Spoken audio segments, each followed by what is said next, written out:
حافظ نعیم صاحب نے بڑا کام کیا. حافظ نعیم کو ایک کراچی میں متبادل قیادت کے طور پہ دیکھ رہے ہیں. میئر تو آگے تھے. وہ آپ نے رزلٹ دیکھا نا بلدیاتی الیکشن، اس میں جماعت اسلامی میرے خیال میں لیڈ کر رہی تھی. ابھی آپ رابطے میں ایم کیو والوں سے؟ ویسے ایکٹیو نہیں ہوں میں جیسے پہلے تھا، مگر یہ ہے کہ ساتھیوں سے ملاقات رہتی ہے، فون پہ بات چیت بھی رہتی ہے. آپ یہ کہنا چاہ رہے ہیں کہ مستقبل میں کامران ٹسوری صاحب ایم کیو کے چیئرمین ہوں گے نہیں ہوں گے؟ رابطہ کمیٹی اگر چاہے گی، اس کا فیصلہ رابطہ کمیٹی کرے گی. یہ بانی ایم کیو ایم کی واپسی کا کوئی امکان ہے؟ یہ تو پھر حکومت سے ہی پتہ کریں آپ.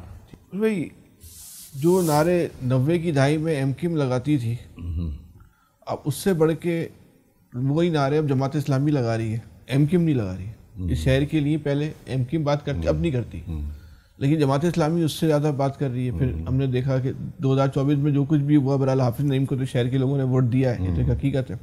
سیٹ ملی ہو یا نہیں ملی ہو، مطلب جیتنے والا جو ہے شرمندہ تھا، ہارنے والا سینہ تان کے چل رہا تھا. بالکل. تو یہ ایم کیو ایم اپنے بنیادی نعروں سے پیچھے ہٹ چکی ہے. دیکھیں، جب ایک سیاسی پارٹی اپنا ڈائریکشن بدلتی ہے، اپنی پرائرٹیز کو چھوڑتی ہے، تو پھر ظاہر ہے یہ وہ جماعت ہے جس کو ختم کر کے ایم کیو اوپر آئی تھی، جس کی ساری سیٹیں ایم کیو لیا کرتی تھی. تو وہ تو ایک تلاش کرے گا نا کہ اگر M Q M back foot پہ تو میں سامنے آؤں. اور اس نے کام کیا، نعیم نے، حافظ نعیم صاحب نے بڑا کام کیا. آپ سمجھتے ہیں کہ کراچی کے جو لوگ ہیں اس وقت، جس میں ہم اور آپ گفتگو کر رہے ہیں، کل کیا ہو جائے وہ ایک الگ ڈبیٹ ہے، وہ حافظ نعیم کو ایک کراچی میں متبادل قیادت کے طور پہ دیکھ رہے ہیں؟ میئر تو آگے تھے، وہ میئر تو بن گئے تھے، وہ ووٹ تو انہی کو ملے تھے. مگر ایسی مینوپولیشن ہوئی ہے کہ کوئی اور بن گیا میئر. بالکل ایسا ہے. ان کی متبادل کے طور پہ دیکھ رہے ہیں، نظر آتے ہیں. آپ نے رزلٹ دیکھا نا بلدیاتی الیکشن کا، تو اس میں جماعت اسلامی میرے خیال میں لیڈ کر رہی تھی. وہاں فارم 13 ہو گیا، وہاں 47. اب وہ تو صحیح. تو آپ یہ سمجھتے ہیں کہ شہر کے لوگ جو ہیں حافظ نعیم کو متبادل قیادت کے طور پہ دیکھ رہے ہیں؟ ان کی جو فالوئنگ ہے بالکل وہ دیکھ رہے ہیں. ابھی آپ رابطے میں ایم کیو والوں سے؟ جی، سب سے ہی رابطہ. کیا سلام دعا کرتے ہیں یا کیا رابطہ کیا ہوتا ہے؟ کہیں ملاقات ہو جاتی ہے، کہیں کسی کی ڈیتھ پہ، کسی کی شادی میں. اس کو رابطہ تھوڑی کہ اتفاق سے ملاقات ہو گئی، اس کو رابطہ بس فون پہ بھی کبھی کبھی گپ شپ ہو جاتی ہے. آپ ایک پارٹی کے رہنما ہیں، آپ کا جو رابطہ اس بات کا نہیں ہوگا جنازے میں مل گئے، شادی میں مل گئے، السلام علیکم وعلیکم السلام. رابطے کا مطلب یہ کہ سیاسی مشاورتی ویسے ایکٹیو نہیں ہوں میں جیسے پہلے تھا، مگر یہ ہے کہ ساتھیوں سے ملاقات رہتی ہے، فون پہ بات چیت بھی رہتی ہے.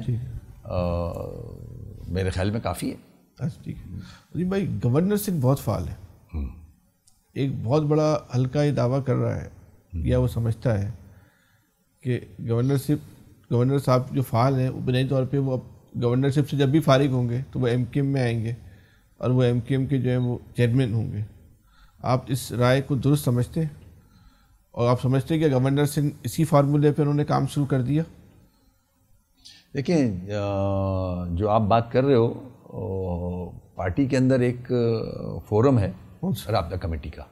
ٹھیک ہے، اب آپ ہنس کے جواب دے لو چاہے کچھ بھی، مگر جو فیکٹس ہیں وہ ان پہ تو میں بات کروں گا. اچھا، آپ رابطہ کمیٹی کے 5 اراکین کے نام بتائیں. رابطہ کمیٹی ہے ہی نہیں. صحیح کہہ رہے ہیں، مگر ایکچولی رابطہ کمیٹی ہے. ٹھیک ہے نا. وہ آپ مینیج کرنے کے لیے چیزوں کو آپ وقتی طور پہ اگر کوئی چیز بنا لیتے ہیں، وہ اس میں اوتھینٹسٹی نہیں ہوتی ہے، وہ وقتی کام نکالنے کی بات ہوتی ہے. اگر آپ یہ کہنا چاہ رہے ہیں کہ مستقبل میں کامران ٹسوری صاحب ایم کیو ایم کے چیئرمین ہوں گے نہیں ہوں گے؟ رابطہ کمیٹی اگر چاہے گی، اس کا فیصلہ رابطہ کمیٹی کرے گی. تو یہ جہاں سے فیصلہ اگر رابطہ کمیٹی نہیں ہے تو وہ فعال بھی ہو سکتی ہے. ٹھیک ہے نا، اسے فعال بھی کیا جا سکتا ہے. اچھا، آپ نہیں ہے نا، آپ جہاں سے فیصلے ہوتے ہیں اس کو آپ کوڈ ورڈ میں رابطہ کمیٹی کہتے ہیں؟ نہیں، میں تو اپنی رابطہ کمیٹی کو رابطہ کمیٹی کہتا ہوں. جو رجسٹرڈ ہے، جو پارٹی کے اندر رجسٹرڈ ہے، وہ ابھی فعال نہیں ہے. فعال ہونے کے بعد وہی فیصلہ کرے گی. اس سوال کو ہم اس طرح لیتے ہیں، اگر کامران ٹسوری صاحب ایم کیو ایم کے چیئرمین بن گئے تو ایم کیو ایم جو ہے وہ ایک فعال جماعت بن جائے گی، جیسے گورنر ہاؤس کو تو برابر انہوں نے فعال کیا ہے. ماشاءاللہ اچھا کام کر رہے ہیں وہ. لوگوں کے اندر عوامی گورنر مشہور ہو گئے ہیں اور کام بھی کر رہے ہیں. تو اگر رابطہ کمیٹی، پھر میں وہی لاؤں گا، اگر پارٹی سمجھتی ہے کہ یہ پارٹی کو صحیح ڈائریکشن میں آگے لیڈ کر سکتے ہیں تو وہ تو پھر رابطہ کمیٹی کا ڈیسیشن ہوگا. رابطہ کمیٹی نے کر لیا. اب آپ کیا سمجھتے ہیں کہ جب رابطہ کمیٹی نے کر ہی لیا تو پھر ظاہر ہے وہی لیڈ کریں گے نا. نہیں وہ تو ایشو نہیں ہے، لیڈ تبھی بھی کوئی نہ کوئی کر رہا ہے نا. وہ ایک فعال گورنر ہوں گے، فعال پارٹی کی لیڈرشپ ثابت ہوں گے. وہ تو وقت بتائے گا. ٹھیک ہے. اچھا اس سوال کو ایک نئے انداز میں لیتے ہیں. رابطہ کمیٹی کا آپ بھی حصہ ہیں، تو جب یہ سوال رابطہ کمیٹی میں رکھا جائے گا تو آپ کا جواب کیا ہوگا؟ میں اس وقت جواب دوں گا جب رکھا جائے گا، جب فعال ہوگی.